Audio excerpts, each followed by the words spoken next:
My brother told our parents. She's gone crazy. Mom called the police right away saying I was a danger to the family. When they showed up, I just smiled and said, "Come on in, officer. I've got something you need to see. I'm Violet Jett." 25. Grinding away in my locked bedroom office at our family home in Palm Springs, where the only quiet I get is behind this door. I'd been tweaking an NFT collection for a $4,000 drop deadline, hitting at noon, every glitchy line of code, and glowing pixel had to lock in perfect when the headache spiked, that familiar drill starting behind my eyes. I downed 2 painkillers and powered through. A furious pounding erupted on my door. 10:15 on a Tuesday. "Violet, open this door right now. I need $200 and you to drive me to my interview. Move it." I tapped the app on my phone. The smart lock engaged with a solid click. Through the peephole feed, his face loomed red and twisted. "Your pixel junk is trash. You hide in here playing artist while the rest of us scrape by. Open up before I break it down." From the room next door, Grandma Evelyn's voice pierced the wall. "Don't let him bully you, dear. Hold that line." He rammed his shoulder into the frame, the wood vibrating. "You'll pay for this, Violet. I swear you will subscribe right now and hit the bell. You won't want to miss the instant the officer hits play on the footage and the entire house freezes in stunned silence." Footsteps stormed down the hall, heavy and furious, fading toward the kitchen. I exhaled, fingers trembling over the trackpad. The NFT drop was still breathing barely. $4,000 hung in the balance, and Eli's tantrum had nearly derailed it all. I pulled up the security app. 2 feeds glowed on my second monitor, one inside my room, one in the hallway. Eli's red face filled the frame, fists pounding the door moments ago. His mouth moved in silent rage now that the audio was muted. I hit record on both, then exported the clips. Cloud first, encrypted drive. USB second, slid into the hidden port under my desk. Third, I emailed the raw files to a burner account only I knew. 3 copies. No chances. Grandma Evelyn knocked softly before pushing the door open a crack. Her silver hair caught the desk lamp's glow. "He's always been spoiled," she whispered, stepping inside. "Stand your ground." She closed the door behind her, the lock clicking like a quiet promise. My phone buzzed on the bed. "Eli, Mom and Dad will fix you." I stared at the message. The words felt like a slap, but colder. I didn't reply. Instead, I opened the messaging app and dialed Faye. She picked up on the second ring. "Vi, you okay?" Her voice was low, like she already knew. "He lost it," I said. "Tried to break in. I've got it all on camera." Silence for a beat. Then, "He's jealous of your success. Screenshot everything. Every text, every threat. Build the paper trail." I nodded, even though she couldn't see. "Already saving."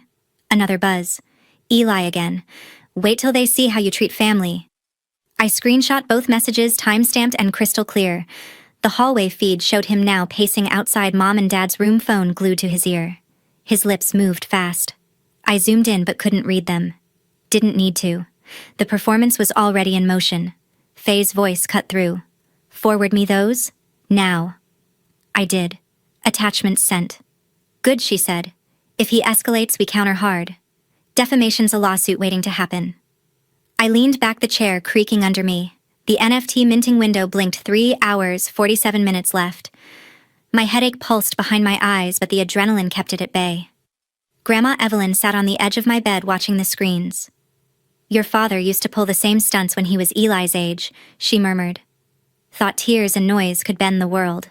They can't bend you." I managed a small smile. "Not anymore." The hallway feed caught Eli slipping into his room door, slamming. The house fell quiet, but the kind of quiet that hums with tension. I refreshed the drop page. Pre-sales were climbing again slowly. The community had noticed the delay, but no one had jumped ship. Yet. Faye texted. "Got the files. Locked in my drive too. You're covered." I replied with a thumbs-up emoji, then opened the design software. The final piece needed one last tweak, a subtle gradient in the background to make the colors pop under wallet previews. My hands moved on autopilot, muscle memory taking over. Grandma Evelyn stood smoothing her cardigan. "I'll make tea." "Chamomile. You need it." She paused at the door. "And Violet. Yeah, you're not the villain here. Remember that." She left the door, locking behind her with the soft beep of the app. I stared at the screen, the cursor blinking. Eli's messages sat open in the corner, evidence not wounds. The minting timer ticked down. I saved the final file, uploaded it, and hit schedule. 2 hours, 55 minutes. I opened the cloud drive, double-checked the footage backups. All 3 copies intact. Then I created a new folder, ELI Incident Zo1, dragged the screenshots in, labeled them by date and time. Faye called back. Twitter's watching your account like hawks. Any weird activity, tell me instantly. Will do. And Vi Yedrop's gonna kill it. He can't touch what you built. I believed her. Mostly. The hallway camera showed the lights under Mom and Dad's door flick on. Voices murmured too low to catch. Eli's shadow passed, once, then vanished. I closed the feeds, minimized everything except the minting dashboard. The numbers climbed. Grandma Evelyn returned with a steaming mug. She set it beside me, the scent of chamomile curling up like a hug. Drink, she said. Then finish strong. I took a sip. It burned, but in a good way. The clock hit 2:17 a.m. The house slept, or pretended to. I didn't. The door to my room rattled at 11:30, a sharp, insistent knock that sliced through the hush. I'd been asleep maybe 3 hours, the minting dashboard still open in sleep mode. The sound yanked me upright. Violet Mom's voice cracked outside, thick with tears. Open this door right now. Dad's heavier fist joined in. We're home. What the hell is going on? I rubbed my eyes, swung my legs off the bed, and padded to the door. The app showed green, unlocked from inside. I pulled it open a foot. Mom Iris stood there, mascara streaking down her cheeks. Eli said you locked him out in the cold, and screamed at him like a maniac. Dad Larry loomed behind her arms, crossed face flushed from the drive. Open up all the way. You're the older one, start acting like it. I stepped back, letting the door swing wide. Come in. They filed past me, Mom sniffing, Dad scanning the room like he expected damage. The laptop glowed on my desk, NFT counter frozen at 87% minted. I closed it gently. Sit, I said, gesturing to the chair and bed. They didn't. Mom wiped her nose. He was shaking when we got home. Said you refused to help him, then barricaded yourself. I opened the security app, pulled up the hallway feed from yesterday, and turned the screen toward them. Eli's face filled it red, pounding, shouting. Audio crystal demands for money, insults, threats. Dad's jaw tightened. Mom's hand flew to her mouth. You filmed your parents, she whispered. In our own house. This is betrayal. I shook my head. The camera's in the hall, public space, and it caught Eli, not you. Grandma Evelyn appeared in the doorway, robe, cinched tight, eyes sharp despite the hour. I heard everything from my room, she said calmly. Every word. He lied to you both. Mom turned, but didn't meet her gaze. Dad stared at the floor. Neither spoke. The silence stretched thick and uncomfortable. I let it. Finally, Dad cleared his throat. This doesn't change that you locked your brother out. He has a key, I said, and a car. He wanted $200 and a ride at 2 a.m. I said no. Mom's lips trembled. Family helps. Family. Family doesn't bully, Grandma Evelyn cut in. I raised you better than to reward tantrums, Iris. Mom flinched at her name. Dad shifted his weight, still avoiding the screen. The video looped silently, Eli's fist, his mouth, his retreat. I closed the app. I'm not apologizing for protecting my work. Or my peace. Dad's eyes flicked to the laptop. This art thing, it's consuming you. It's paying my bills, I said, and his until yesterday. Mom reached for me, then stopped. We almost called the police on you. Grandma Evelyn snorted. On what? A locked door. Dad rubbed his neck. Eli's upset. He feels abandoned. He feels entitled, I corrected. The hallway light cast long shadows across the carpet. Mom's crying had slowed to hiccups. Dad looked suddenly, older lines etched deeper. Grandma Evelyn stepped fully into the room. You two go to bed. Sleep on it. Accusations at midnight solve nothing. Mom opened her mouth, closed it. Dad nodded once, curt. They shuffled out without another word. The door clicked shut behind them. I locked it again manually this time. Grandma Evelyn lingered. They'll cool off. Or they won't. Either way, you did right. She left. I crawled back into bed, but sleep wouldn't come. The NFT counter ticked to 92% on its own. Morning light filtered through the blinds. That night, my laptop pinged with alerts, sharp, relentless chirps that dragged me from a shallow doze. The screen lit the room in cold blue. Twitter notifications stacked like bricks. Violet Artificial mentioned 47 times in 10 minutes. I clicked the first. A tweet from my own account. My sister is a fraud hoarding family money while I starve. Expose Violet NFT scam. Attached a blurry photo of my wallet balance cropped to look suspicious. My stomach dropped. The post had 2,000 retweets already. Another ping. The NFT marketplace dashboard flashed red drop cancelled. Refunds initiated. $4,000 gone. Buyers bailed citing artist controversy. The smart contract auto-refunded every mint. I grabbed my phone. The hallway camera showed Eli's door cracked open, light spilling out. His silhouette hunched over a desk, fingers flying on a keyboard. He'd hacked me. From the next room. I dialed Faye. She answered groggy. Vi, it's 3 a.m. He took my Twitter, I whispered. Posted lies. Killed the drop. Silence. Then keys clacking on her end. Logging in now. 2 factors bypassed old recovery email. His old one. I shared it years ago. Idiot, she muttered. I'm resetting passwords. Report the tweets for impersonation and harassment. I opened the report form, fingers shaking. Screenshot the hack evidence login from local IP timestamp matching his light. Faye's voice steadied me. Account locked. Tweets deleted. I've flagged for expedited review. The marketplace email confirmed funds reversed. $4,000 vanished into ether. Grandma Evelyn knocked once and entered hair in rollers. Saw the lights. What's he done now? I showed her the screen. She read the tweet, lips thinning. He's digging his grave. Faye texted support ticket in. Restoration pending. Save every log. I exported the breach data IP log session IDs. Zipped and sent. The community Discord exploded. Loyal holders asked questions. Trolls piled on. I pinned a message, account compromised. Working on fix. True drop soon. Eli's door slammed. Footsteps retreated downstairs. Faye called back. Twitter's reviewing. Might suspend him if we prove the hack. How forward the IP match? I'll cross-reference with your router logs. I did. The file attached heavy with proof. Grandma Evelyn poured water from my bedside bottle. Drink. You'll need clear head for war? I sipped. The burn in my chest wasn't thirst. Marketplace support replied, refund complete. Relaunch at your discretion. $4,000 poof. Rent groceries next month's ads. Faye backup account ready. Migrate followers there. I created Violet Art Reel. Pin the hack announcement. Followers trickled over. Eli's original tweet still lingered in quotes. I reported each.